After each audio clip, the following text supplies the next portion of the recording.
Assalamualaikum warahmatullahi wabarakatuh. Kembali lagi bersama saya Muhammad Nurul Fariski dari Sistem Informasi 2020B Universitas Negeri Surabaya dengan NIM 2005 Pada kesempatan kali ini saya akan berbagi pemahaman saya mengenai apa itu sejarah internet.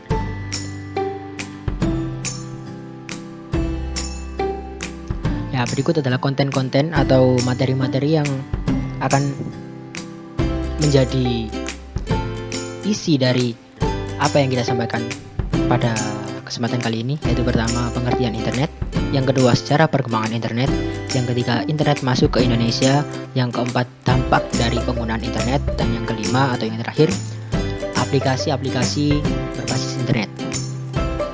Oke, masuk ke pengertian internet. Sebelum kita membahas tentang sejarah internet, penting untuk kita mengerti apa itu internet, apa ya.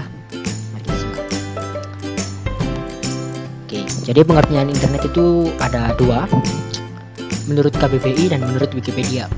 Internet atau kepanjangan dari Interconnected Network menurut KBBI yaitu internet sebagai jaringan komunikasi elektronik yang menghubungkan jaringan komputer dan fasilitas komputer yang terorganisasi di seluruh dunia melalui telepon atau satelit.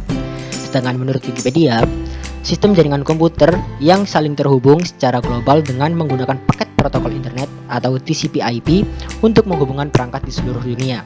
Jadi pada dasarnya Interconnected Network atau internet adalah jaringan-jaringan komputer di seluruh dunia yang saling terhubung dan saling berkomunikasi.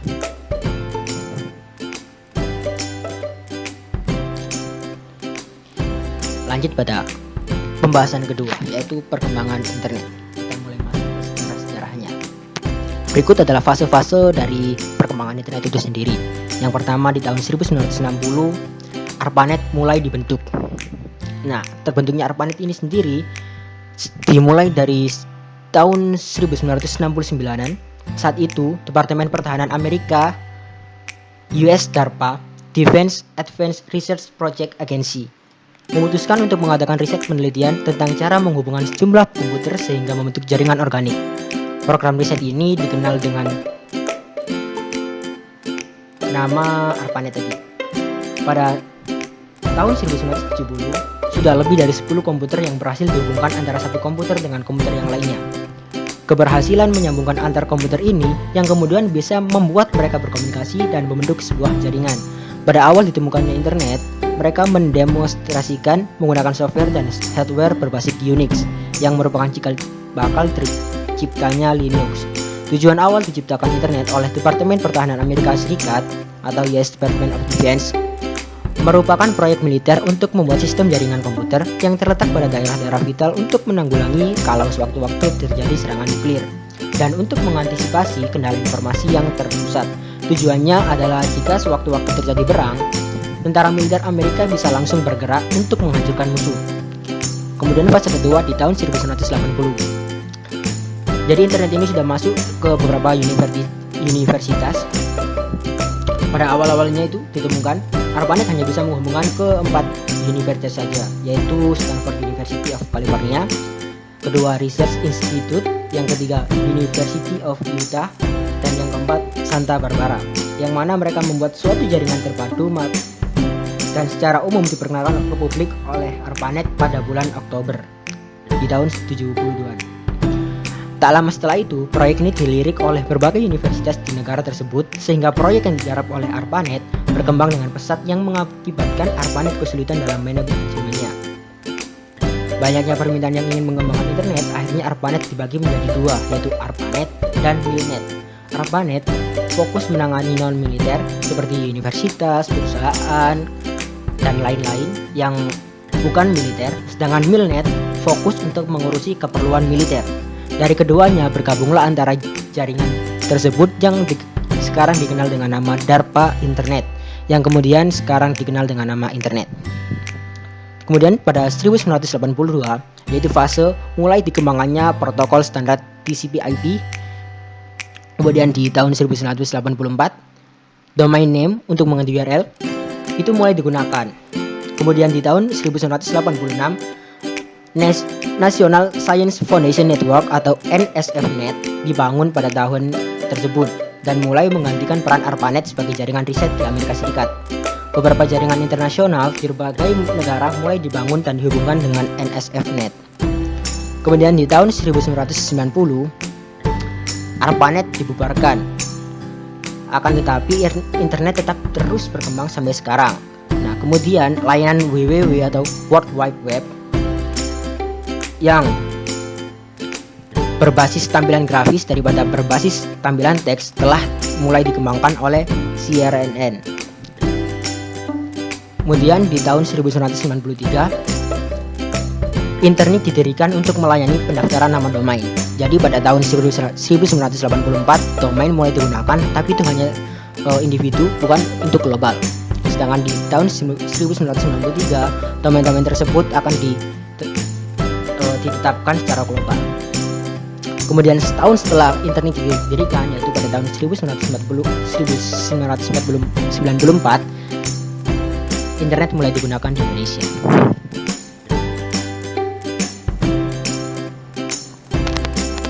Masuk pada selanjutnya, yaitu internet masuk ke Indonesia. Seperti yang kita tahu tadi, yang telah saya jelaskan juga, internet masuk ke Indonesia itu pada tahun 1994. Jadi sejarah internet di Indonesia itu dimulai sejak awal ya, tahun 1990-an. Jaringan internet di Indonesia lebih dengan paguyuban network, di mana semangat kekeluargaan, gotong royong, dan kerjasama sangat hangat dan terasa di antara anggotanya.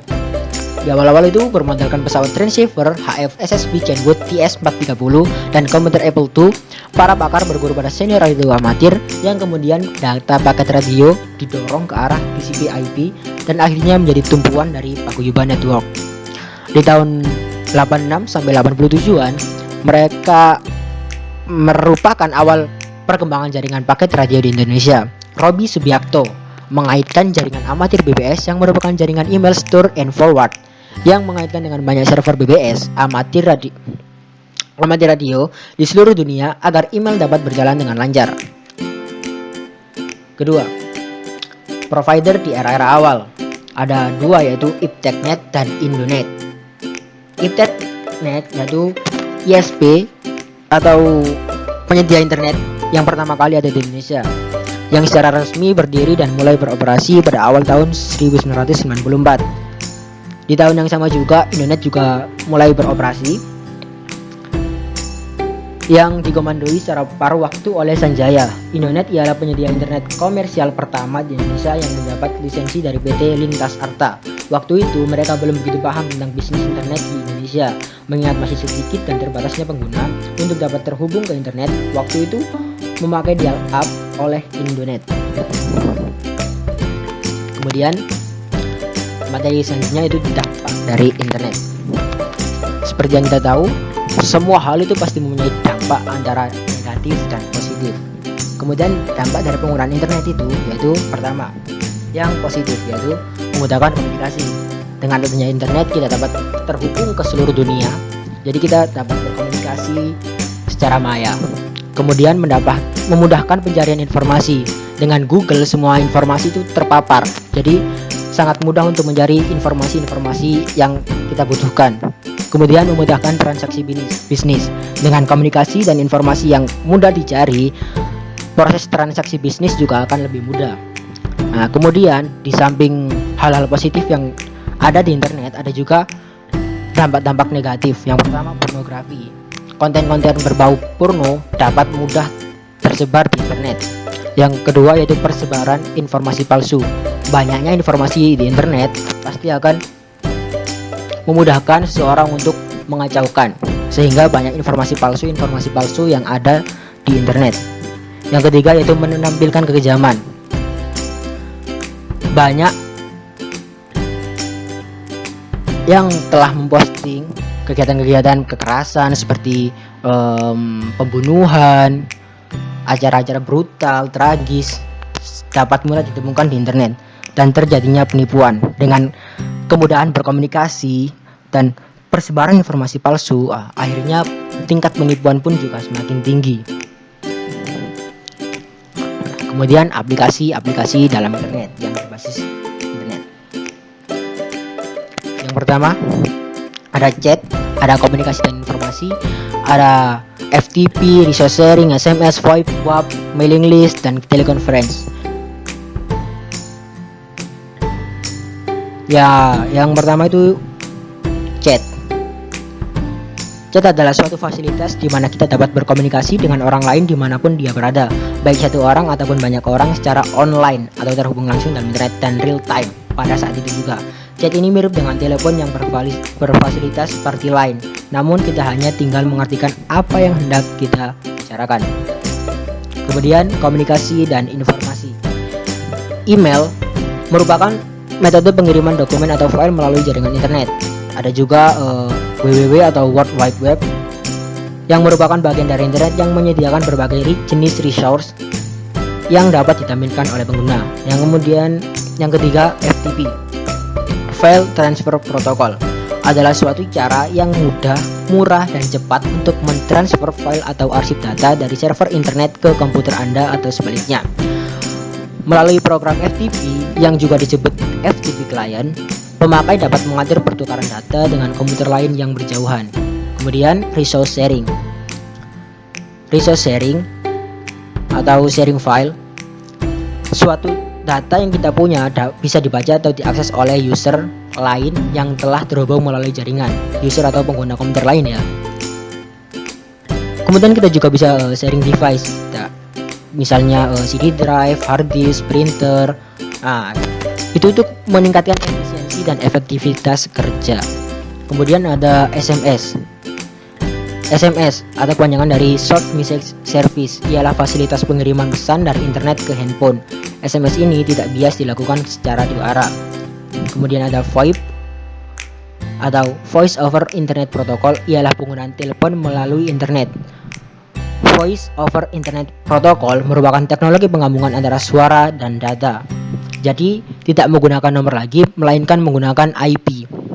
Kemudian ada WAP, Wireless Application Protocol, ialah fasilitas pengaksesan internet melalui handphone. WAP ini terbatas hanya untuk website tertentu yang menggunakan protokol yang sama, namun diramalkan protokol ini akan terus berkembang. Kemudian ada mailing list.